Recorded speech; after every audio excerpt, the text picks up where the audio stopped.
The sun was barely cresting over the pines when I saw the flashing lights in my rearview mirror, red and blue bouncing off the blacktop like a full-blown traffic stop. Only I knew every sheriff's cruiser in this county, and the SUV tailing me wasn't one of them.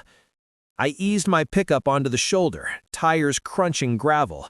For a moment, I wondered if maybe it was a new deputy I hadn't met yet, but the second those doors swung open, my gut told me the truth. Two men climbed out wearing tactical vests stamped in blocky white letters, HOA Cop. They strutted toward me like they just rolled off a reality TV cop show. One was tall, lean, with a shaved head and mirrored sunglasses. The other, heavier, with a clipboard tucked under one arm. Neither had a badge that looked remotely official, but they carried themselves like they owned the road. The tall one rapped his knuckles on my window. "License and registration. Step out of the vehicle." I raised an eyebrow. "On what grounds?"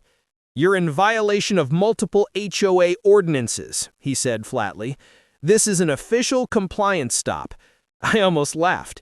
"On the highway?" "Correct," the heavy one chimed in, glancing at his clipboard. "Vehicles belonging to residents must conform to community appearance standards at all times. Your truck has unauthorized accessories." I stared at them. "You pulled me over because of my toolbox and mud tires?" "Non-compliance is a serious matter," the tall one said, puffing his chest. "Failure to cooperate will result in escalation." Before I could answer, a white Lexus rolled up behind them. Out stepped Linda Marsh, our HOA president. Perfect hair, pearls at her neck, and a smug smile plastered across her face. She held a clipboard like it was a sword. "Good morning, sir," she said sweetly. "We've had multiple complaints about your vehicle, sir. These officers are here under my authority to ensure compliance." I bit back a chuckle. "Linda, you do realize this is a public highway, right? Your authority ends at the neighborhood entrance." She narrowed her eyes. "Our jurisdiction extends wherever our residents go. Your non-compliant truck reflects poorly on the community. It's an embarrassment." The clipboard guy nodded like she just quoted the Constitution. "We'll need you to exit the vehicle. Non-compliance may result in impound." That's when I knew they weren't just bluffing. They were trying to strong-arm me into handing over my truck. I kept my hands on the wheel, calm as stone. "So, let me get this straight. Two fake cops in vests that say HOA Cop, backed by a president who thinks her rules extend past her own mailbox, are trying to arrest me over a pickup truck?" The tall one scowled. "Laugh all you want, sir. This is happening. Step out now or it'll get worse." I leaned back in my seat, letting their nonsense wash over me. They thought I had me cornered, but they had no idea who they'd just picked a fight with, and I was just getting started. The tall one wasn't bluffing. He slapped his palm on my window hard enough to rattle the glass. "Last chance," he barked. "Step out of the vehicle." Linda folded her arms, smug as ever. "We've already documented your violations. This will go on record with the association. Cooperating now will make it easier for you later." I exhaled slowly. Funny thing about records, some of us actually know how to keep the legal kind. The clipboard guy leaned in, his polyester vest brushing against my door. "Don't play games. We're authorized to use force if necessary." That's when I smiled. Calm, cold, dangerous. Because while they thought I was just another homeowner, they didn't realize who they'd just picked a fight with. I reached down casually, pressing a small button on my belt radio. A silent signal went out, the kind only real deputies carry.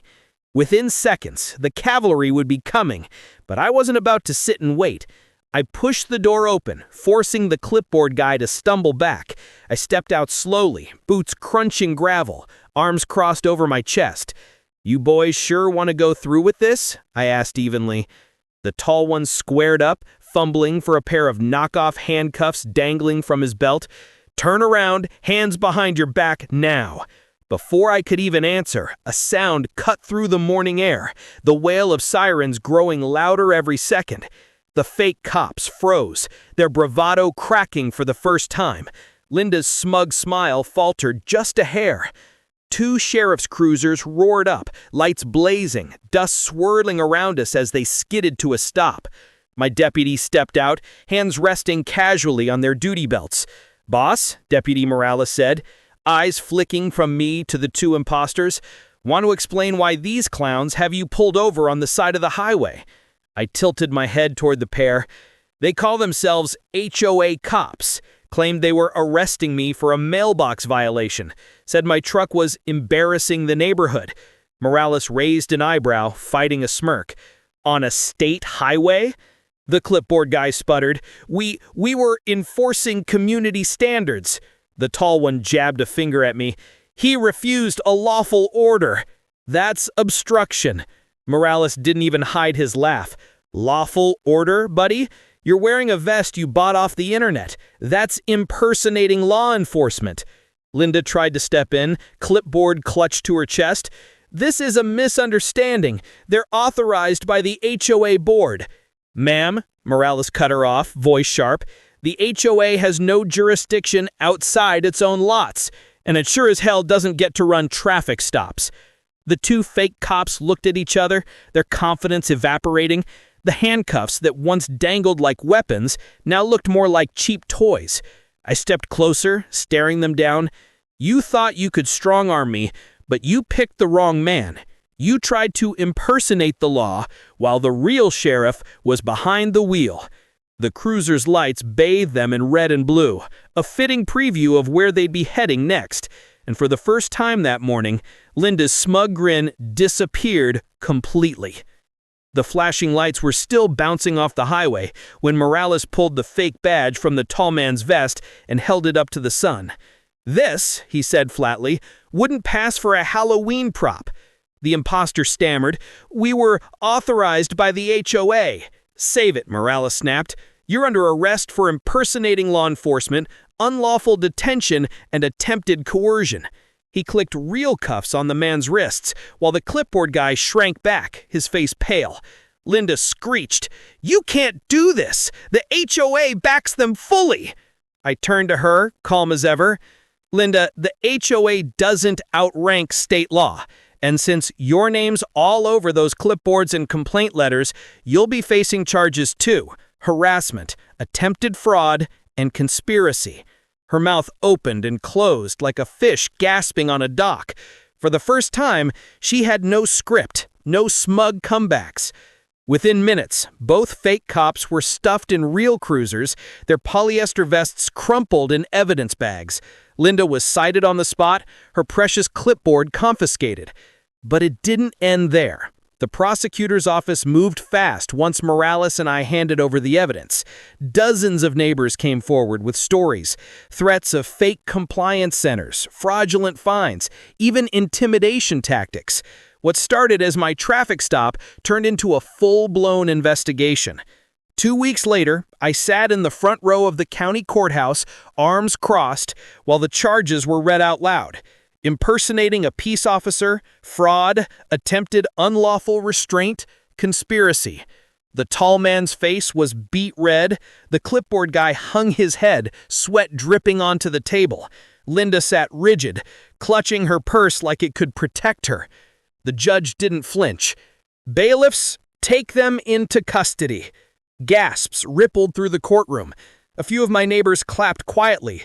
For months, they'd been bullied by fake tickets, threats, and HOA intimidation. Today, the law had finally turned the tables. By the end of the week, both fake cops were sentenced to county time and ordered to pay restitution. Linda was stripped of her position as HOA president, fined heavily, and hit with a no-contact order against multiple homeowners, myself included. The board voted unanimously to dissolve her enforcement program, leaving her reputation in ashes. As I walked out of the courthouse, the same neighbors who had once whispered complaints now smiled openly. One shook my hand, another patted me on the back. "Sheriff," an older man said with relief in his voice, "feels like we finally got our neighborhood back." I gave a small nod. No one is above the law. Not fake cops, not power-hungry presidents. Justice doesn't play dress-up. The HOA's fraud exposed, the fakes behind bars, and the neighborhood finally free from their grip.